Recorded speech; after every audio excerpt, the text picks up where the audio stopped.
Ahora, en el tercer tema en este simposio y último, vamos a invitar al doctor Jerónimo Enrique Martínez Flores. Para mí es un honor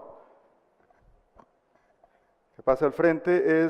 El doctor Martínez Flores es cardiólogo egresado del Hospital de Cardiología del Centro Médico Nacional Siglo XXI del IMSS, subespecialista en electrofisiología, presta actualmente sus servicios en este mismo hospital en el área de electrofisiología y arritmias.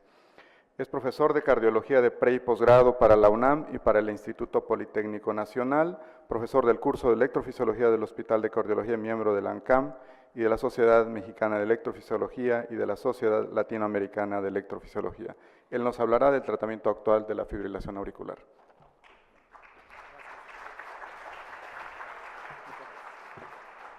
Bueno, primero que nada, un honor estar con ustedes. Veo con mucho agrado que hay muchas asistentes y eso siempre es pues muy importante. Me encargaron hablar del tratamiento de la fibrilación auricular y por supuesto que ya hemos hablado de cosas importantes, primero la epidemiología, después la anticoagulación, que en cualquier escenario en la fibrilación auricular la anticoagulación es fundamental, sobre todo en aquellos pacientes que demostramos ya alto riesgo. Igual, como siempre, la tecnología no nos ayuda. Si me ayudan a pasarla. Está prendido. Ok. La agenda del día de hoy básicamente es hablar de la fibrilación auricular punto a punto, que quizá le voy a dedicar más tiempo, porque es la que tenemos de más tiempo ya en utilización, básicamente con sistemas tridimensionales de mapeo.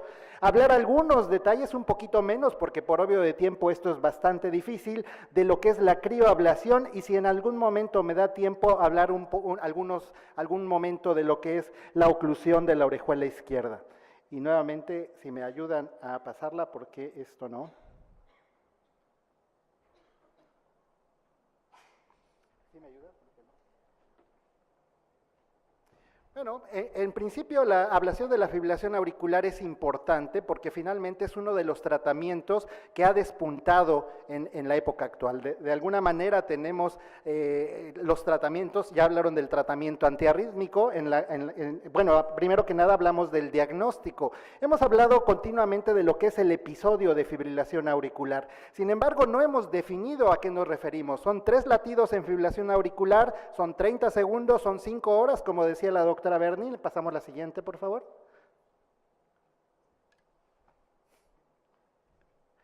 La siguiente, por favor. En este caso ya se ha definido por las sociedades europeas y americanas que un episodio básicamente es aquel que dura 30 segundos y que podemos registrarlo a través de un trazo electrocardiográfico. Muchas veces se trata de tomar, por ejemplo, un monitor en el cual no tenemos un registro y desafortunadamente esto no lo podemos tomar como diagnóstico de fibrilación auricular. Pero sí aquel que tiene, si dura menos de 30 segundos, pero está repetidamente registrándose en un monitoreo Holter, por ejemplo. La que sigue, por favor. ¿La que sigue está bien? No, la que sigue hacia adelante.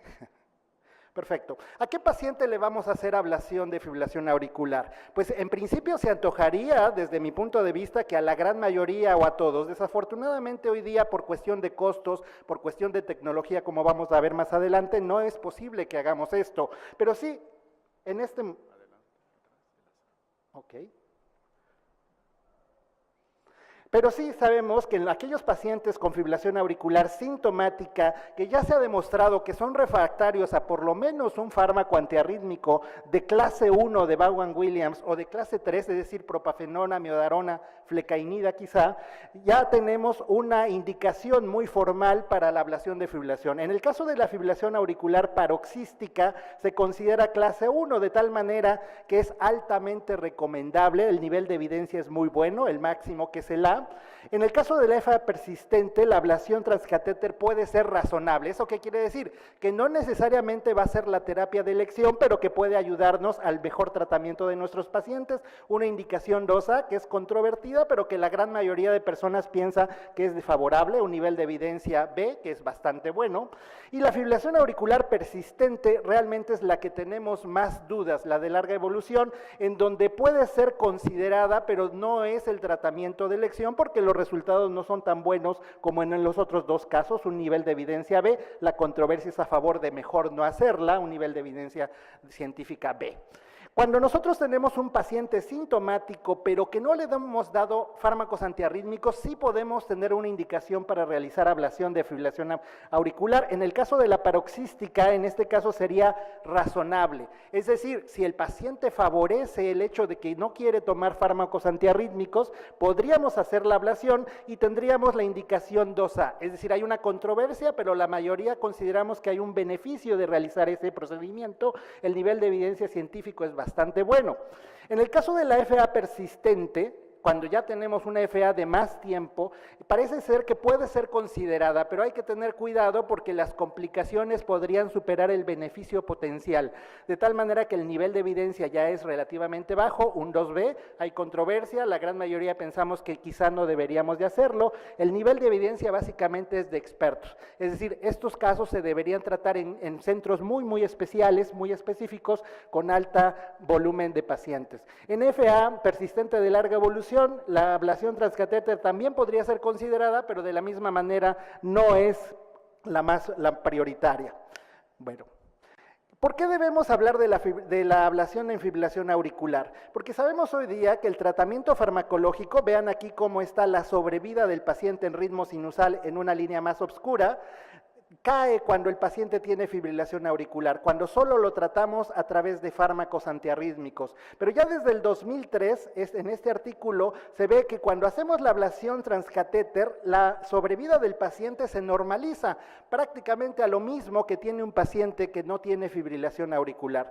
No solo eso, ya en algunos otros metaanálisis, en el 2009, vemos que la capacidad de mantener en ritmo sinusal a nuestro paciente siempre será a favor de la ablación de fibrilación auricular, ganándole siempre a los fármacos antiarrítmicos solos o en combinación, de tal manera que es muy importante considerarla como una alternativa. No solo eso, también sabemos que cuando nosotros comparamos los fármacos antiarrítmicos con la ablación, vemos que el éxito de los fármacos antiarrítmicos es poquito por arriba del 50% de mantenerlo en ritmo sinusal. Cuando hacemos un solo intento de ablación, el éxito anda por ahí del 60%, cuando hacemos más de un intento puede ser del 70%, y esto es el reporte que se hizo en esta serie, varía dependiendo de la bibliografía que analicemos, pero cuando nosotros nos apoyamos con fármacos antiarrítmicos, además de la ablación, obviamente el éxito supera el 70%, llegando casi al 80% con varios intentos de ablación, lo que nos habla de que las terapias son herramientas que debemos estar utilizando, no necesariamente de forma excluyente, pero que con mucho la ablación de fibrilación auricular es la terapia más actual y más eficaz que tenemos para el control del ritmo sinusal. Bueno, también ¿por qué debemos estar hablando de la fibrilación auricular? Porque, bueno, la taquicardia por reentrada nodal, la taquicardia mediada por un síndrome de Wolff-Parkinson-White, etcétera, tiene una incidencia verdaderamente pequeña. Quizá el flutter es bastante más importante, que son las arritmias que hoy día tratamos de forma cotidiana los electrofisiólogos. Pero vean cómo es la incidencia de fibrilación auricular, y esto va a ser en aumento por las comorbilidades que ya se han comentado de la fibrilación auricular.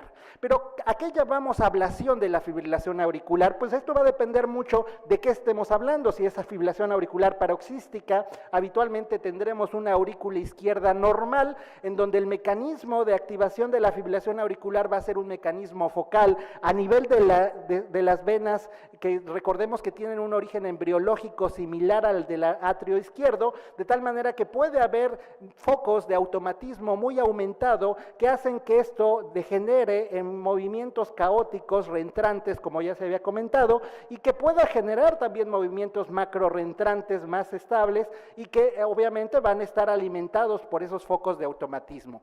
En este caso vamos a ir básicamente por la ablación de esos focos, aislando estas venas, pero también sabemos que la fibrilación auricular depende del tono autonómico y que a veces tenemos que hacer la denervación de ello para poder obtener un éxito en la fibrilación auricular, y que no solo están los focos de las venas pulmonares que están aquí pintados en rojo, sino en verde tenemos otros focos posibles que pueden ser a nivel de la orejuela del atrio izquierdo, de la orejuela del atrio derecho, de la desembocadura de la vena cava superior, a nivel del istmo cavo tricuspideo del seno coronario, de tal manera que se convierte verdaderamente en un caos. Cuando nosotros conjuntamos todas las posibilidades, vemos por qué a veces la ablación de la fibrilación auricular, sobre todo en etapas avanzadas, como es la permanente, requiere de múltiples abordajes de quemaduras y lesiones muy extensas que a veces hay que evaluar porque seguramente esto puede tener un desenlace negativo. Esto es porque generalmente la evolución de la FA es así. Cuando están en paroxismos de FA, el desencadenador, el disparador, es lo principal, y estos son los focos de alta frecuencia de las venas pulmonares. Cuando nosotros pasamos el tiempo y la FA se vuelve persistente, pierde un poco de importancia el disparador y le empieza a recobrar importancia el sustrato, la lesión, la fibrosis que ya nos comentaba la doctora Ana Berni, que aparece en la aurícula izquierda, y una vez que la fibrilación se hace permanente, el sustrato prácticamente es lo más importante y obviamente lo más difícil de tratar.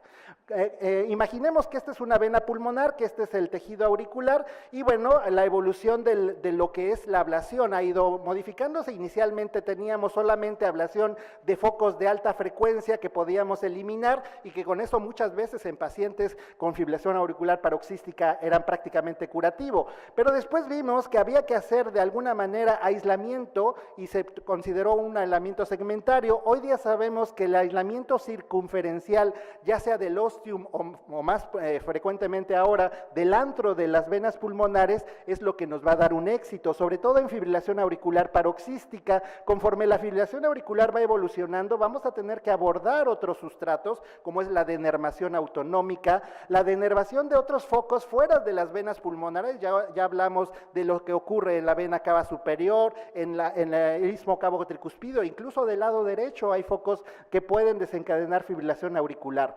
Hay alteraciones propias del sustrato, lo que nos obliga a tratar sobre todo la pared posterior de la aurícula izquierda, y esto es peligroso porque está en franco contacto con el esófago y ahí puede venir las complicaciones. Por supuesto que la dilatación de la aurícula izquierda o la hipertrofia de esta nos va modificando lo que vamos a obtener, y podemos tener pacientes clínicamente aparentemente curados con episodios asintomáticos, pero también podemos generar otro tipo de arritmias más inestables, como sería el flutter de la aurícula izquierda. Por eso debemos evaluar muy bien nuestro tratamiento y por supuesto riesgos mayores como la perforación auricular que nos pueden poner en riesgo de vida a nuestro paciente.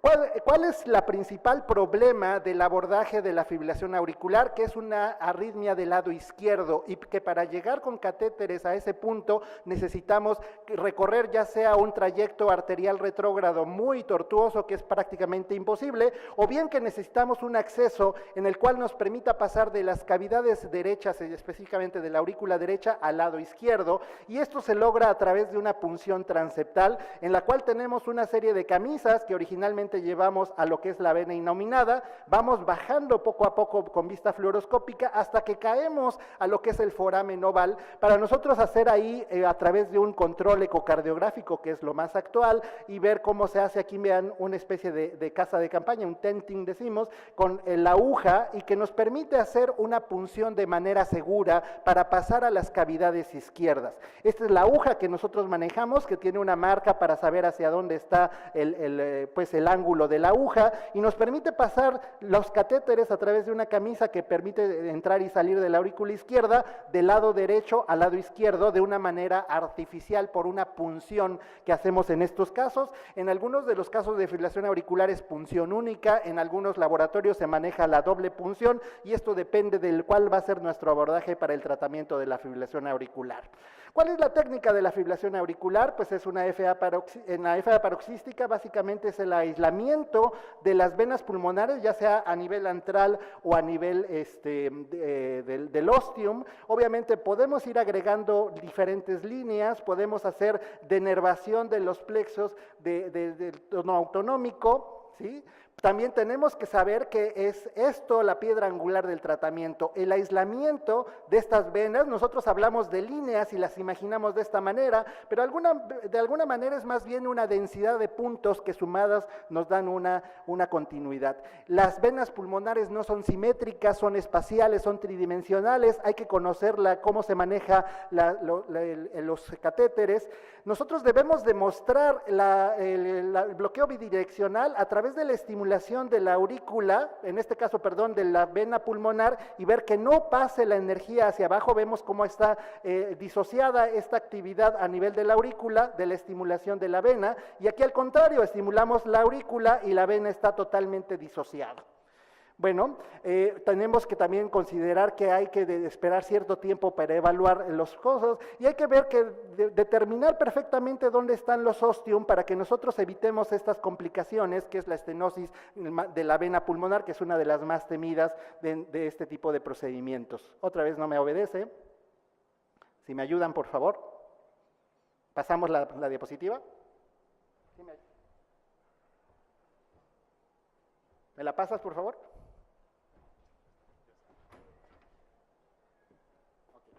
Tenemos pues el tratamiento de algunos otros sustratos, como son los potenciales fragmentados. Tenemos que hacer, obviamente, evidenciar líneas que debemos asegurarnos que están ahí y que incluso podemos tener que tratar del lado derecho del corazón. Me voy rápido porque hemos perdido algo de tiempo. Por supuesto que la anticoagulación en el proceso de la ablación es fundamental. Hay que recordar que la ablación no es para retirar la anticoagulación. Y que bueno, aquí es un poco la experiencia que tenemos en Centro Médico Nacional. Llevamos tratados más de 50 pacientes de forma exitosa. Tenemos complicaciones, por supuesto. Usamos 2 sistemas de navegación tridimensional, el EnSight, 9 pacientes, 49 pacientes con Carto 3. 3 complicaciones mayores, en las cuales una de ellas involucró llevar al paciente a cirugía, pero salió perfectamente sin ningún problema. El bloqueo bidireccional es un alto porcentaje que se logra, la tasa de recidivas desafortunadamente es alta, con la necesidad de anticoagulación posterior y obviamente se evaluará dependiendo del riesgo tromboembólico de cada paciente. Y la alternativa, ya hablamos de la crioablación, que es una técnica diferente a través de un balón que nos permite congelar el antro de la vena pulmonar, que se hace un control fluoroscópico, vean aquí el balón a través de la camisa transeptal que ya habíamos comentado, hacemos la evaluación de que no haya fuga a través de eco o a través de presión en las venas pulmonares y de alguna manera aplicamos energía de frío, en este caso la primera versión del catéter hacía lesiones polares, aquí hacemos una lesión totalmente circunferencial, lo que tiene obviamente mejores resultados. Tenemos aquí ya una experiencia en Centro Médico Nacional, me voy más rápido porque está un poquito difícil el tiempo. Las definiciones del éxito que tenemos con estos procedimientos es un poco compleja, porque no siempre se aclara si estamos hablando del éxito agudo, es decir, de inmediatamente después y hasta los 3 meses o el año de seguimiento, el éxito a 1 año de seguimiento, el éxito clínico parcial, que es aquel a donde hay FA, pero el paciente está clínicamente mejorado, el éxito a largo plazo, que sería el más importante de todos, y obviamente también no sabemos si hablamos de recurrencias totales, de recurrencia de la temprana o recurrencia tardía, y hay que recordar que hay un periodo de blanking, es decir, después de la ablación hay que dejar por lo menos 3 meses, porque puede persistir la fibrilación auricular paroxística en ese tiempo, y no necesariamente es falla del procedimiento. Otra vez, ¿me apoyas? Gracias. Los resultados, bueno, hay que considerar que en la FA paroxística es muy buena, dependiendo de la literatura que podamos revisar, va del 85 al 95%, según el centro. La tasa de recidivas desafortunadamente es alta. La necesidad de más de un procedimiento siempre hay que considerarlo, en algunos centros es hasta del 45%. La de complicaciones generalmente es menor al 7%, por ahí se reportan 5, 3, 2%, pero en general se reporta menos del 7%, y de las complicaciones menores generalmente es menos del 2%. Desafortunadamente las estadísticas son complicadas porque nadie reporta lo que no quiere reportar y por supuesto que reportamos las mejores series que tenemos. Las complicaciones pueden ser muchas, obviamente la perforación cardíaca con o sin tamponamiento, la fístula atrioesofágica son nuestros principales temores, pero afortunadamente la gran mayoría de nuestros pacientes no tienen ninguna de ellas. Por supuesto que debido a esto, ¿me ayudas nuevamente, por favor? ¿Me ayudas con la diapositiva?